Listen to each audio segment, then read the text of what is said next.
Hello, ladies and gentlemen. Today we're going to look at the divisive first person shooter failed MMO attempt of Destiny. And I wanted to start by saying that I honestly, about a year ago, I just really started playing this game after the release of the Dark Below and House of Wolves expansions, if you can call them expansions. And for a while, I was pretty hardcore into the gameplay. It's plenty of fast-paced action battles, and you really do have to be on your toes in a lot of cases in order to actually achieve anything in the game. But like most multiplayer games that of our current era, a lot of the replay factor doesn't come from the game itself, but the people that you're playing it with. And unfortunately, I ran into a circumstance where I was sidelined out of the gameplay for several months, and most of the people I played with moved on in that time period, and I kind of struggled since to find a group. So, after some time passed, once I got everything set back up, I was gung-ho about getting back into it because I hadn't finished the Taken King expansion as of, well, now. I still, to this day, haven't actually finished the Taken King. But the core thing was, without, well, I don't know what you guys may know of the story of the actual Destiny game itself, but the way Bungie set it up was very, very little of the actual storyline is actually presented to you during gameplay. You get your mission objectives from your ghost. You get a little bit of backstory from the NPCs and quest givers, and not much else. So it kind of low blows the gameplay a little bit because they were trying to pass this off as being an MMO style game. And of course, the modern MMO is plot based, plot driven, and there's just nothing there other than the repetitive missions that you grind through in order to try to improve your gear and be able to do the harder missions as time progresses. But one of the biggest things that pissed me off when I came back was, in the previous versions of the game, each faction had their own reputation points, and you could save them up in order to unlock gear at different respective vendors.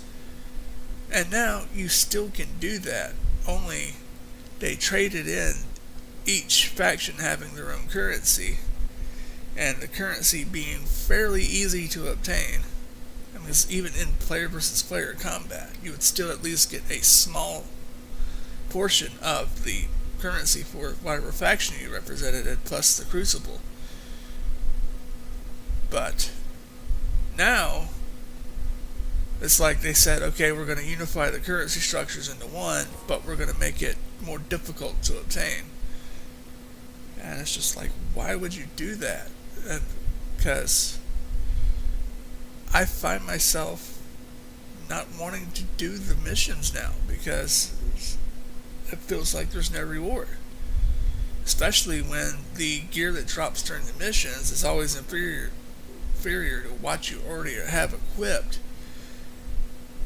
And most of the time when you get into the mission results screens, you either get something completely unrelated to your class, strange coins, or you get the shaft and you don't get shit. And I'm like, well, how are you supposed to progress if you don't get the necessary equipment to do so. And I'm like,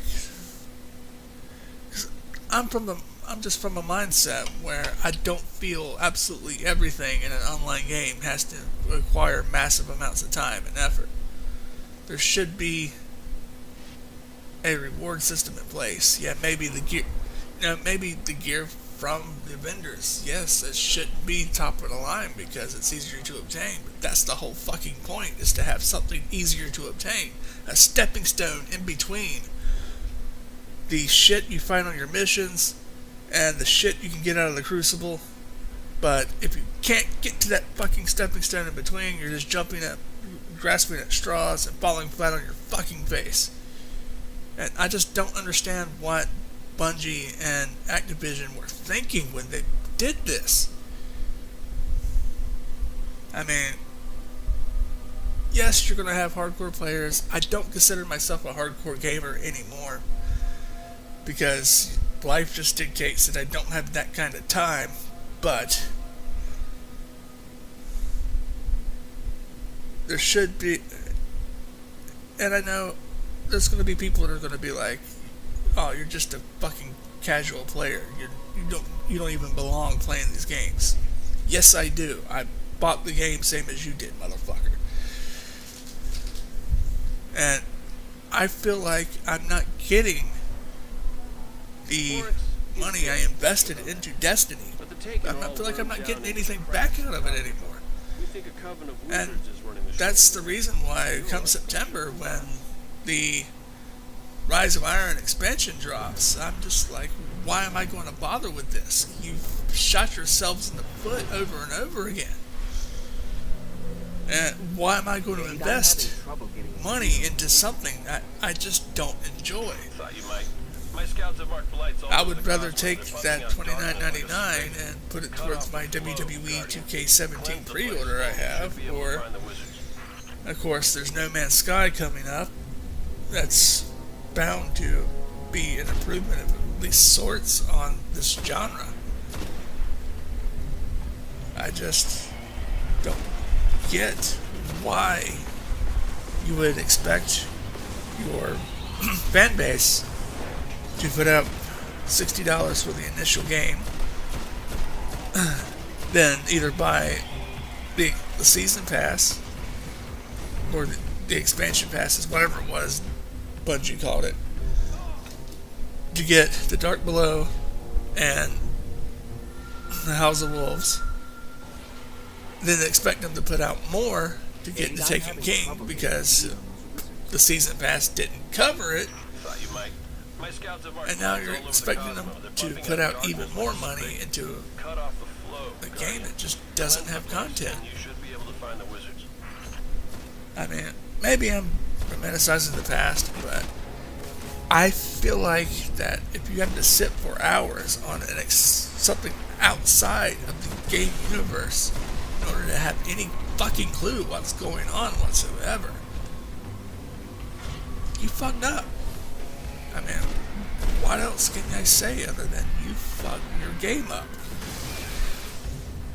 And I feel like, to a larger extent, that based on the mechanics changes and what Bungie did not put into the game, I feel like anybody that's played Destiny for any length of time should be getting this new expansion free of fucking charge, just as an apology. But aside from that, when you actually get into gameplay, the gameplay is not bad. The soundtrack is not bad. Until you run the same mission 50 or 60 times trying to get certain gear, and it just doesn't happen. After a while, it just gets stale. And that's something that shouldn't be happening so quick after an expansion releases. I mean, when you look at most MMORPGs, like, say, Final Fantasy XIV, for instance, Final Fantasy XIV did it right in that you can go through these different dungeons. You can go through different raids, and these raids reward you with tokens that you can go trade in for better gear than what you went into these dungeons with. And this gear is never top of the line because the raids themselves drop better equipment for the most part. But you still at least get to feel like you're making some kind of progress towards an ultimate goal. And I just think that's something that should be true in any game, you know? If you successfully run a mission, you should be able to feel like you achieved something. Have a little something to show for it at the end. I mean, even if it's not a flashy new rocket launcher, you know, where's the credit at? Where, you know, give me something I can use. But hey, what do I know? I'm just a filthy casual. And until next time, thank you for watching.